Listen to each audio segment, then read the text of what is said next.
podcast where sales and marketing talk. Welcome, everybody, to another episode of Frenemies. We're at episode number 9, I believe this is.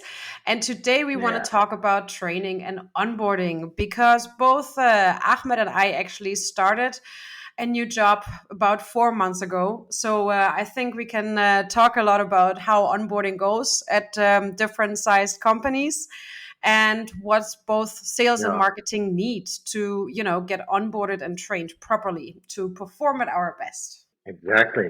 It's like it's the best part actually because most of the salespeople don't get proper training and onboarding when it comes to sales because most people think, yeah, it's just sales, you just call people and say, hey, you want to have a meeting. It's like it's not that simple. So so you go on first. So marketing side. I'm really curious, how was your when I started a position as, let's say, I'm a new marketing specialist, I'm very curious about learning all these copywriting articles, getting into people's heads. So how was your how was your onboarding? I mean, this is where it gets a bit difficult in marketing because there are a lot of specialists, and obviously, what you need in terms of onboarding and training is different. Like if you have one specific area you are in charge of, like performance marketing or SEO, or you're a content writer or content creator, your needs for onboarding are very different, right? And first and foremost, it is of course, Mm-hmm. the tools you work with and the tech stack the Mm-hmm. company has. I think that is important for anybody that works in marketing. But of course, what kind of tools that is varies very much from position to position. So talking more about my onboarding and what I needed, I mean, there's a wide difference to now coming into a company as the head of marketing, where obviously there is a lot of expectation on in terms of strategy and things like that. So my priorities for onboarding were, of course, first of all, assessing the tools that are there, and then talking to all of the other stakeholders and decision makers. So getting involved with product, with C-level, with customer success, with sales, to get a good overview of where is everybody coming, and also sitting down with the founder and actually getting the history of the company and how was this created, how has it evolved over time, and what are the plans for the future, because I need all of this information to even just create strategies. And another part that I stressed in my Mm-hmm. onboarding and put on the agenda is to talk to customers, because you don't get that level of information about your product and what your product actually does and the product market fit than actually talking to the people that use the product. And also, there is a massive Yeah. upside to actually marketing, having these conversations with customers, because they are very different from customer success. So I felt like a lot of the customers actually, gave me their honest opinion and also gave me their feedback on what doesn't work currently, what should be Mm-hmm. improved.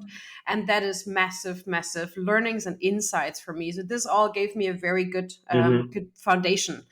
But why I also said that with different sized companies is, of course, onboarding in an enterprise company and a startup is very, very different. So for me, starting at a Yeah. startup, the onboarding was, of course, more chaotic in in a way. On the one hand, I was more in the driver's seat, also because I am in the position of, as a decision maker within the company. But at the same time, there was, normally bigger companies have like kind of standardized protocols on how onboarding goes and set up sessions and stuff like that, and obviously there was nothing like that. So I had to set the agenda, and I had to kind of figure out what I don't know, and there's still a lot of things I don't know to the day, or where I'm missing puzzle pieces. And luckily, I don't shy away from, approaching my colleagues and saying, hey, I'm still like, there's this big puzzle piece that is missing for me. Can we sit down and talk about it? But of course, it was very different because it felt like I'm constantly, pushing and asking, instead of somebody coming to me and saying, hey, this is the information and knowledge I would like to share with you. How did this go for you, Ahmed? So when it comes to my side, I also work for different companies, also not only in SaaS space, also in traditional companies, trading companies or medical companies. So what I saw is for small companies, it's a mess. For let's say at first for traditional small companies. I when I first entered sales, so I wanted to learn as much as possible. That's why entered a small company, and you just have to figure out everything by yourself. And I was like, you have to, hey, what we are doing, it's like who we are selling, what is our strategy, etc. And there is no sales playbook, by the way. They don't know what sales playbook is actually. Even you're new, you have to, think those stuff from yourself. So, okay, actually, we need to use that strategy, etc. So that was one thing. And in the other, when I, it's like when a little bit more, when I entered the SaaS space, so it was a little bit more structured, it's like, but the main problem that I saw is just we gave too much information about the product. So unnecessary information, it's like we are just like, we have this, we are so good too. We are used by this Mercedes, DHL, it's like all the big companies, it's like, and so what? It doesn't help me to sell it actually. So especially in today's environment. I was like in an economic recession, you have to really know the pain points that we are solving. No one directly mentioned those. We just mentioned, hey, we have this future, we have power dialer, we have that future. Okay, it's like okay, or just sending me videos, demo videos, like 2 hours. I was like, for me, it's so boring. Why should I watch the whole 2 hours in order to just book the meeting at one side? And it's like it's just they are giving so much information. I'm just lost. I feel lost at the beginning. What I would do instead is support like small, medium-sized SaaS companies. What I would do is just give some basic information, fundamental information about the product, and just focus on our personas, our ICP. What problems are we solving? In order when I understand those, I can when I talk to the people, I can easily when I talk to them when they mention about those pain points, I can easily get in and pitch my product. Hey, actually, we solve this problem, X Y Z problem, etc. So this was the main problem. So when it comes to a whole new, two small startups, like they have no sales organization. That I like to build a system. Actually, that's why I get other clients too. So it's like you have to figure out everything by yourself. But most of the times when they don't know the whole how sales really work, they're like they could be a little impatient about the results because I'm telling them everything. Hey, I'm trying to find the right messaging. It's like right approach, right positioning, and it takes time. So you cannot send 1,000 emails at once because you fall into the spam. So you ruin your whole domain. So that's why it takes time. But when you really communicate and find the right message, it will bring you more results than just reaching out everyone that you see. By like, hey, we are doing this service, that service, we are selling this and that. No, you have to really be really precise about your ICP, about your persona, about your positioning in the market compared to other companies like you, compared to your competitors. So it's a whole different approach. I really couldn't agree more. Like that's basically the first things I did after I joined Presenter was to go in and align on those things and say, what does your ICP look like right now? Let's do a workshop. Let's look at this again and work on this together. Do we really have this nailed down? Are there things, information we're missing? Is there data we need to analyze? Is this really in the shape it should be? Again, for me to even develop a marketing strategy, and then the same with buyer personas, product value proposition, all of these things, because that was a really good point and activity for me to set this foundation and to actually agree on this foundation with the team, have everybody else on board, get their input. Because again, I mean, the founder, he has been at the company the entire time, and created the product. So that is information and knowledge I need to get and to get input from. So yeah, that was basically my first exercise. Yeah. Also with the founders, it's like most of the time because they find their product like their babies, it's like that, like their child. They like to most of the time explain everything about it. It's like, hey, we did this, at the beginning, it's like we acquired this customer by this, it's like, okay, it's like, I am totally understand you, understand your passion. It's a great thing to have, but it's like when it comes to outbound sales, so you have to be little bit more cool about make it a little bit not about yourself, about them. So you have to learn. Yeah, I also, it's like develop my skills in that way. Because when I started for sales, I was just all about telling about the product. It's like, hey, we have this future, that future. At the end, all of my emails, all of my calls, when I talk to people, anything, I don't even mention about my product anymore. I just talk about them, ask some questions, not too open ended, but you have to also know when to go to the specifics. In a you have to feel the sense of this conversation, feel the air. Then you have to ask the right questions, and then they should come up with actually, what do you do? It's like you have to get those questions. Hey, do you have anything for this? Like, it's like, and then you're really open to pitch your product. Hey, actually, we do this by X, we do that by Y. And I was like, this is what really gives us success at these times because everyone, what I also believe, economy is just based on psychology. So if you're able to, you know, manage your own mindset, own psychology, to own approach when it comes to that, you can sell easily, even at these times. Okay, it's harder. I totally agree, but it's not economy just stopped or something. Everything still goes on. People still buy something, so people still need some tools.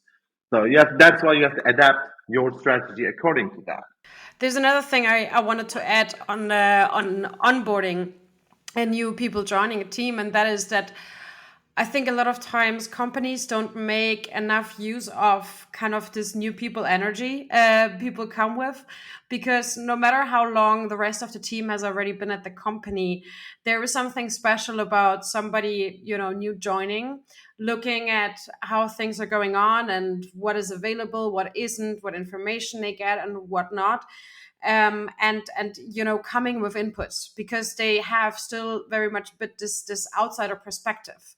And a lot of times, when you work at a company for a certain amount of time, you get so wrapped up on the inside perspective that you might have difficulties distancing yourself a bit from that.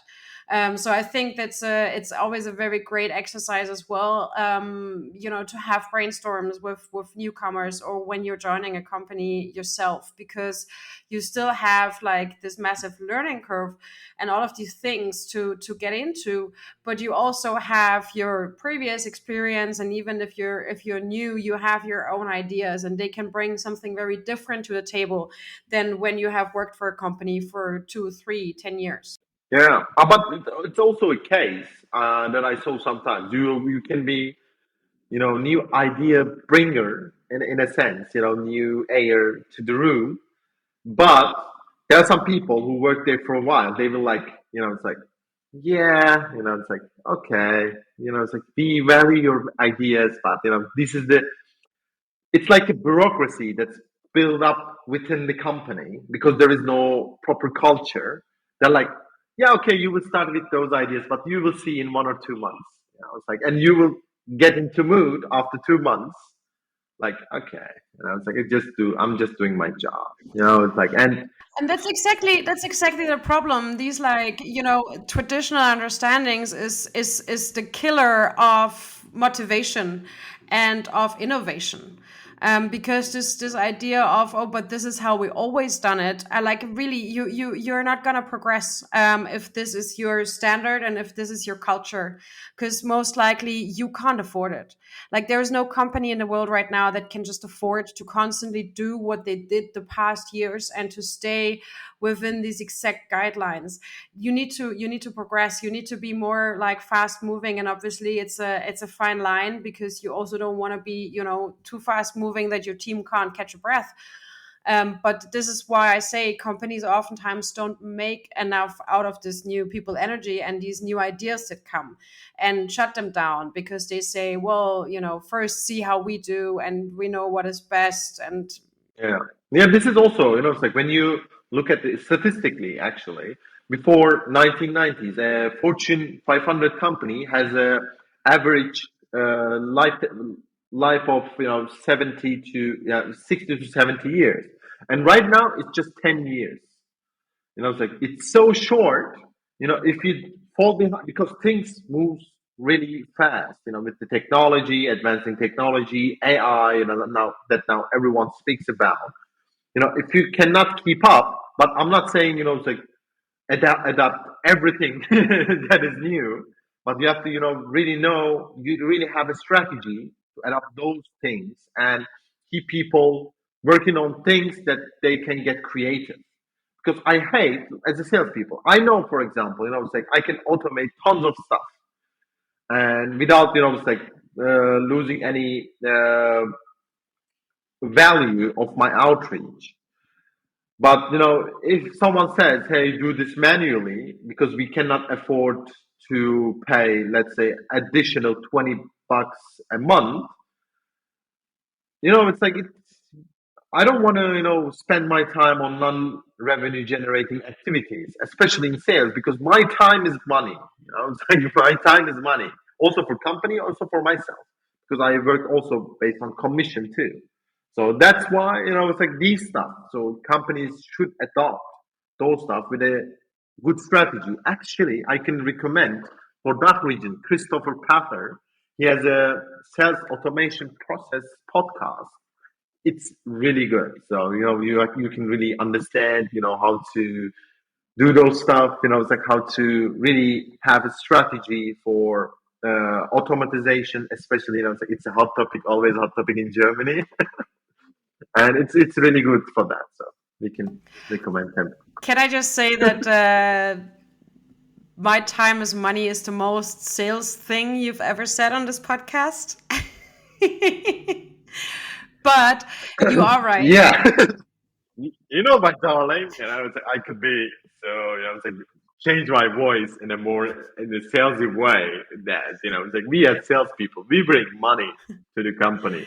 No, but you're right. But let's not forget that everybody's time is money, right? And you just brought up automations, and that is why Yeah. automations Oh, yeah. everywhere is such an important thing, because everybody's time is money, and that is a completely different topic.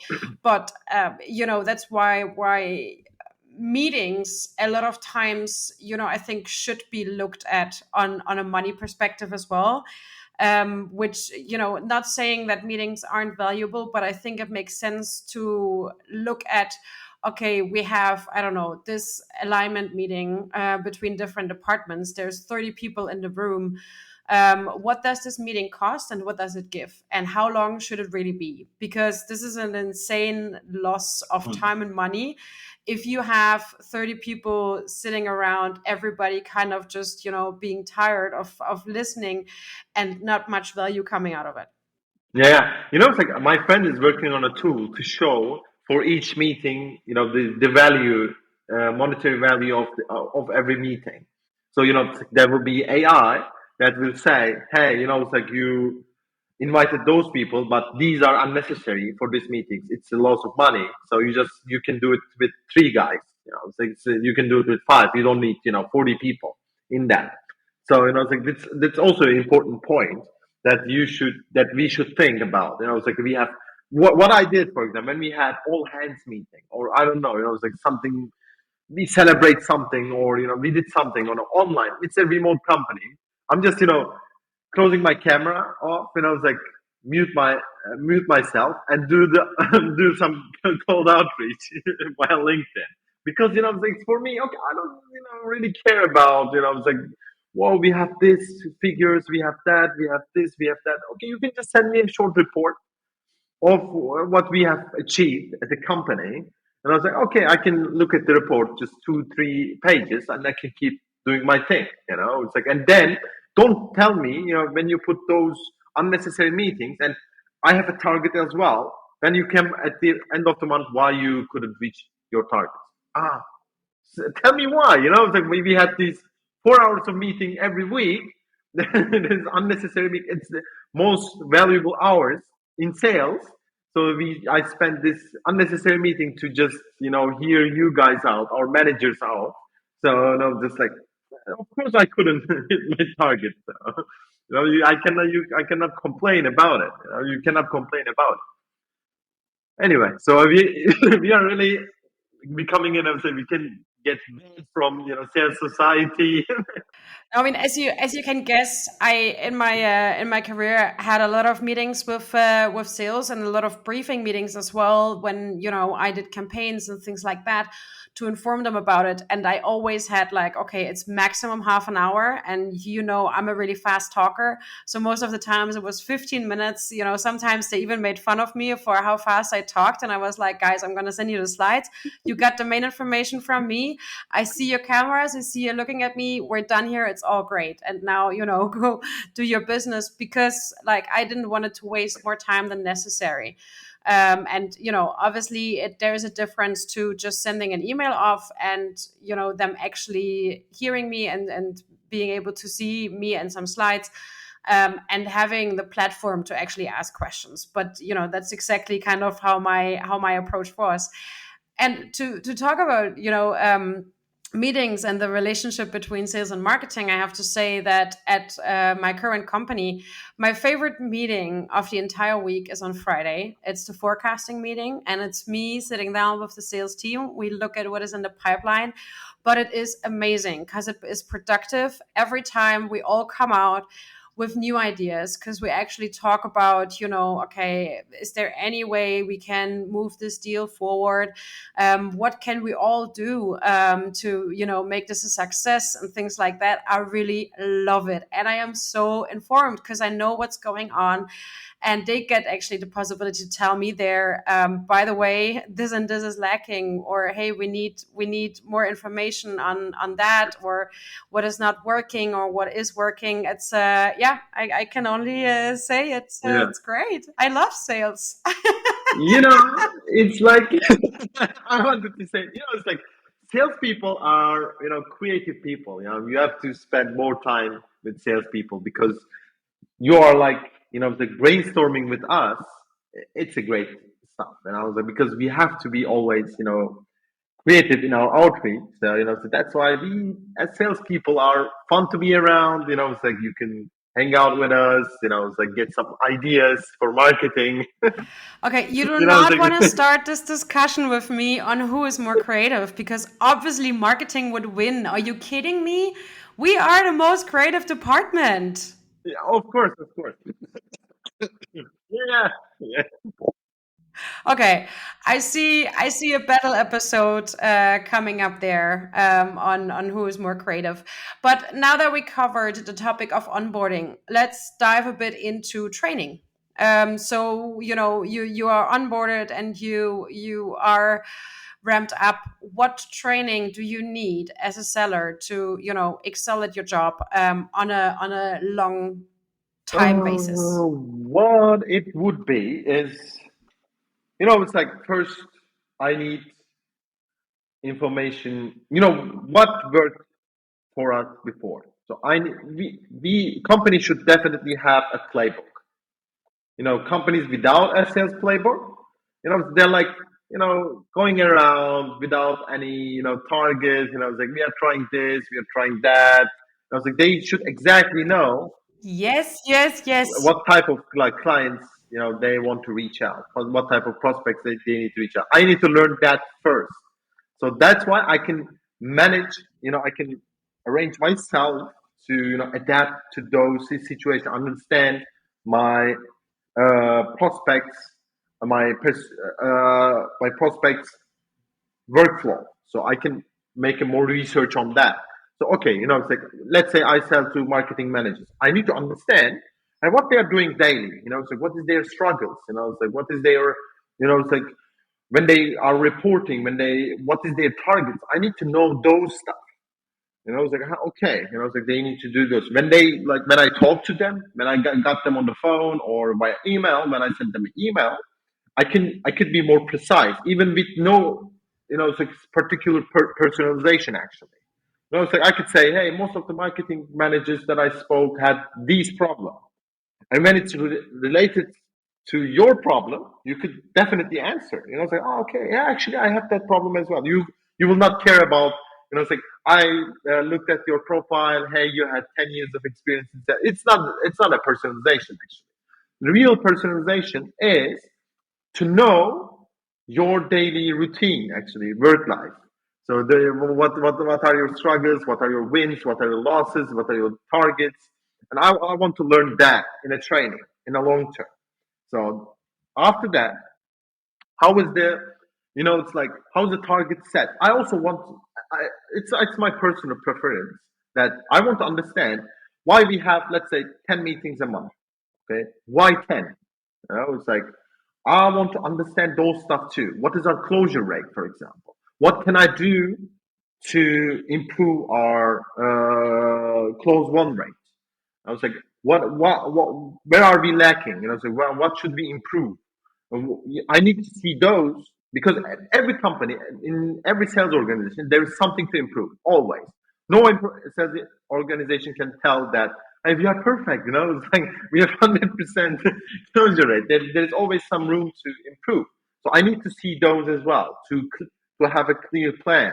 Hey, I'm in a company that everyone knows what to do, except it's like when you are in a small startup. Okay, you cannot expect those stuff.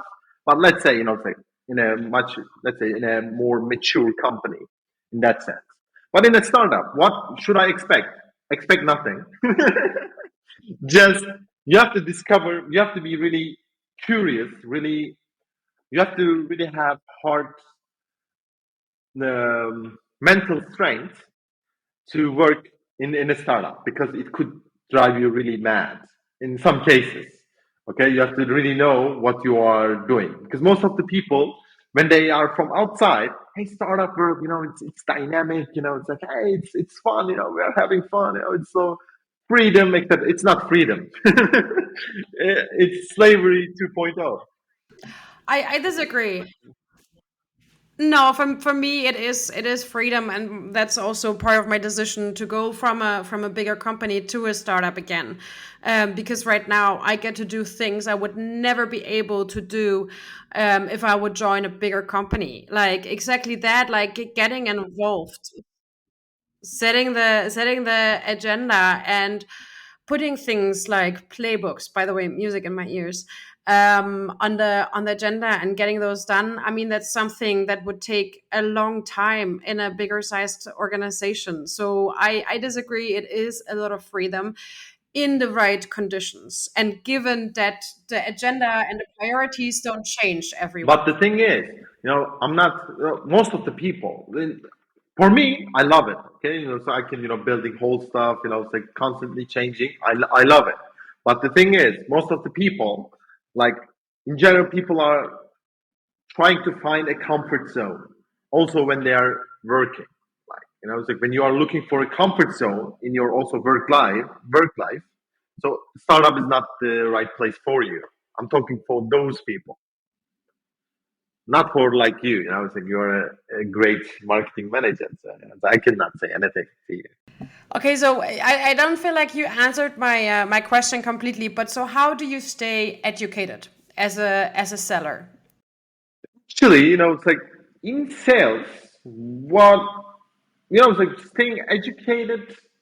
It's like staying up to date is comes with, it's like the when it comes from the one-to-ones with your manager, or when it's directly with the founder. It's like your manager is really responsible on that because as an SDR, so it's like at the entry level, as an entry level sales guy, you have to really focus on, what you have. You don't have time because you have a target. You have to reach out all day in a different with various channels.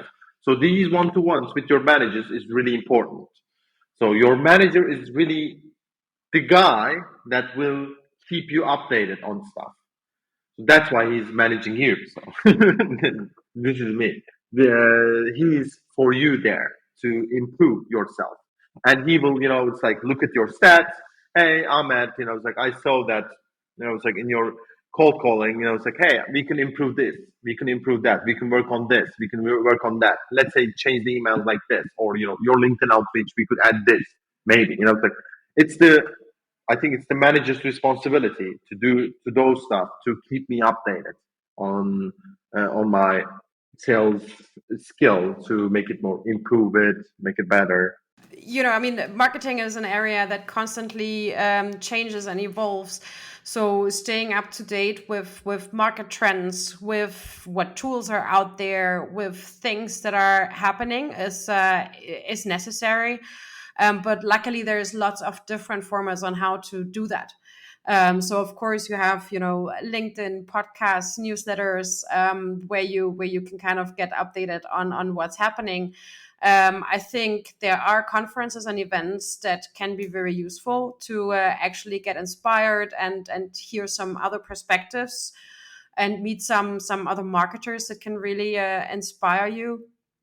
So luckily there is a lot out there, but staying up to date within your area on what is happening and also what other companies are doing is absolutely necessary to be good at what you do.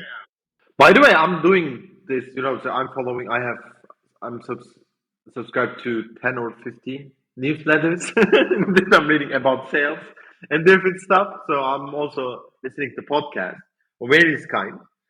So it's but it's like most of the people that I see, it's like when they are first entered in sales, so they're not that they don't decided yet to, it's like they really like sales or not, because what the point of view to sales is like, it's like, hey, it's like well, sales is like, let's enter it, it's like I don't want to, let's do some sales, let's try it, it's like most of the people are going into this space then get out in 1 or 2 years, what I see so far. I don't know the stats, but if you are really serious about that, if you really like this stuff, because it's hard, it's not, something like marketing.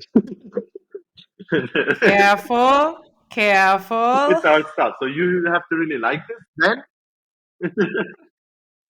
Then you have to, it's like really, there are, if someone wants to improve himself, herself, there is, it's like you can find the way.